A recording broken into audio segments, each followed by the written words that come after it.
இப்போ பாருங்க, இது கிரெடிட் கார்டு ஸ்வீப்பிங் மிஷின். இது பார்த்தீங்களா, டேப் டு பேன்னு போட்டிருக்கோம், விஷான்னு போட்டிருக்கோம்.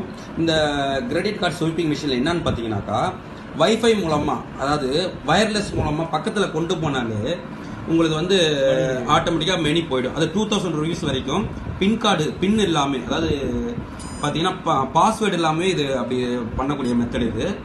இந்தமாரி புதுசாக விட்டுருக்காங்க.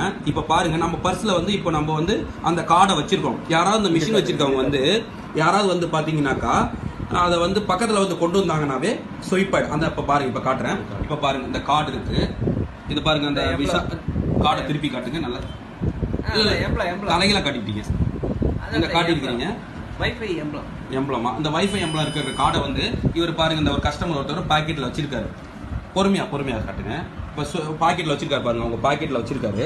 இப்போ வந்து இந்த ஸ்வீப் மிஷினில் இவர் என்ன பண்ணுறாருன்னா, இவர் வந்து பார்த்தீங்கன்னா 100 ரூபான்னு போடுறாரு. 100 ரூபான்னு போட்டு ஓகே கொடுத்துட்டு அந்த ஸ்வீப் கார்டு மிஷினை அந்த பாக்கெட்டுக்கிட்ட கொண்டு போகிறார். பாருங்க, உடனே ஸ்வீப் ஆயிடுச்சு, அப்ரூவல் ஆயிட்டு உடனே பிரிண்ட் அவுட் வந்துடுச்சு. பாருங்க, இது வந்து உண்மை. இந்த உண்மையை வந்து நீங்கள் எல்லாருக்கும் ஷேர் பண்ணணும். இதை வந்து நீங்கள் பார்க்கணும். பாருங்க, சரிங்களா? இது பாருங்க, மெசேஜும் வந்துருச்சு. பாருங்க, உங்களுக்கு இந்த சம்மந்தப்பட்டவங்களுக்கு 100 ரூபாய் கிரெடிட் ஆயிடுச்சுன்னு சொல்லிட்டு, டெபிட் ஆயிடுச்சுன்னு சொல்லிட்டு மெசேஜும் வந்துருச்சு. இதை வந்து நீங்கள் எல்லாருக்கும் ஷேர் பண்ணணும். இதை வந்து விழிப்புணர்வுக்காக எல்லாருக்கும் அனுப்பி வைக்கணும். இது என்னோட அன்பான கோரிக்கை.